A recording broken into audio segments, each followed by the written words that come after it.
Welcome to the Salmon Runs YouTube. Enjoy the video. In this video, I will explain how to play Roblox with a keyboard on your iPad. First, you'll want to connect your Bluetooth keyboard to your iPad.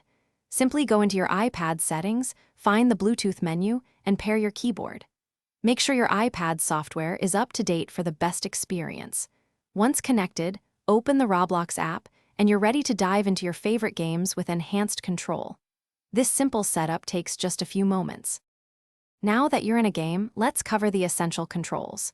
You'll use the familiar W, A, S, and D keys for all your character's movements, just like on a computer. To make your character jump, simply press the spacebar.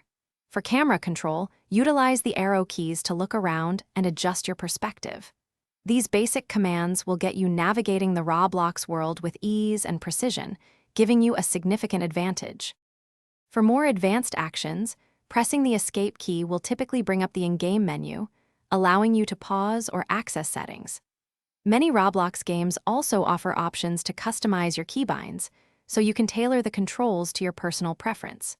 Remember that some individual games might have unique keyboard shortcuts for specific actions, so always check the game's instructions for a truly optimized experience. To truly optimize your Roblox experience, always ensure your Bluetooth keyboard has a strong and stable connection to your iPad. A reliable connection prevents any input lag or disconnections during crucial gameplay moments. Playing in a comfortable, well-lit environment will also help you see your keyboard clearly and reduce eye strain. Consistent practice will significantly improve your keyboard control and overall reaction time, making you a more skilled player. Thanks for watching. Consider subscribing if we helped you.